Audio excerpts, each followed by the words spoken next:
It's been 10 years since the release of Devil May Cry 4, and while in the interim we did get Ninja Theory's DMC, there's no denying that the Capcom-developed Devil May Cry games are special.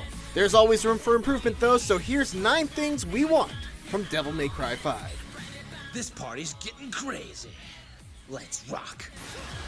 One of the biggest bummers about Devil May Cry 4 was that throughout the entire game, Nero only ever uses his iconic Red Queen sword, while Dante finds several weapons that he can switch between on the fly. Devil May Cry's combat is all about variety and versatility, and we hope that in Devil May Cry 5, that extends to Nero as well. Hopefully he'll be able to find at least 2 new weapons that also make use of the Exceed mechanic, allowing him to rev them up for unique effects and flashy combos. Being able to swap not only your weapons on the fly, but also your style, was one of the most beloved parts of playing as Dante in DMC4. Since it seems like Nero will get multiple Devil Breaker arms, each with their own unique moveset, one would have to hope that these will also be swappable on the fly in order to allow players' creativities to truly be unleashed. I think that look suits you better. It should be a given that Dante will be playable in Devil May Cry 5, but we hope that the split between him and Nero will be a little bit better than it was in DMC4. Now that they are beginning the game on the same side, we hope that we won't have to play through half the game before we get to step into familiar boots of Dante. It would be great if the two could have their own stories right from the start, and then have them intersect at key points.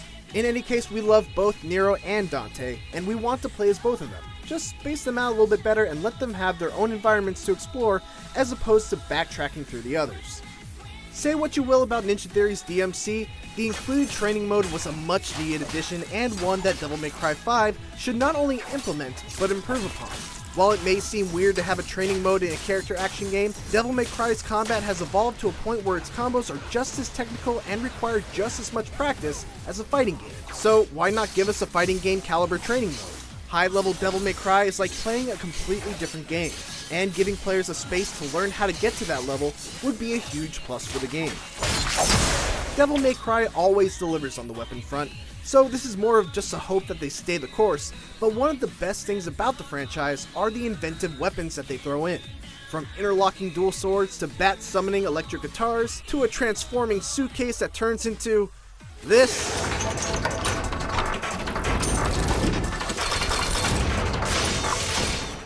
Devil May Cry 5 has a legacy to live up to when it comes to its awesome arsenal, and we hope that it delivers. Devil May Cry 3 in particular found a sweet spot by telling a serious story steeped in revenge, betrayal, and dark family ties. And then having moments like this. Get to the point, or do you want to keep on dancing? Devil May Cry is a series that's all about completely insane and off-the-wall action, and even some on-the-wall action. And while we still hope that it maintains some sense of gravity in its storytelling, we definitely hope that there are a ton more moments, like this scene from the trailer.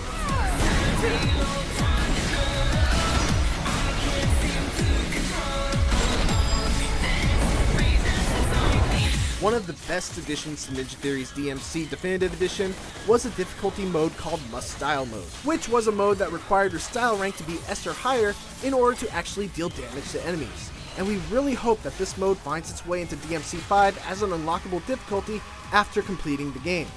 It's a fantastic twist on difficulty that forces you to be better without making the enemies extra punishing, which itself is extremely unique, and it's something that just feels totally appropriate for a game like Devil May Cry that's all about the style. The special editions of Devil May Cry 3 and 4 were fantastic in that they added new characters with completely different playstyles, special moves, and upgrades. We hope that these characters find their way into DMC 5 right from the start, rather than Capcom keeping them in their pocket for an eventual re-release. Having these characters is a fantastic way to encourage multiple playthroughs, and since DMC games usually tend to be on the short side, having characters like Virgil, Trish, Lady, or preferably some new characters would go a long way. It's a given that Bloody Palace should make it in. The combat arena has been in every DMC game except the first Devil May Cry, but one frustrating element of it is that it takes your character's progression from the campaign. So, if you want to have a good chance, you'll need to max out your character's health and Devil Trigger gauge in the main game before you even attempt it. It would be nice if DMC 5's Bloody Palace would just start everyone who attempts it off on equal footing, without the need of finding every blue orb fragment and beating every secret mission.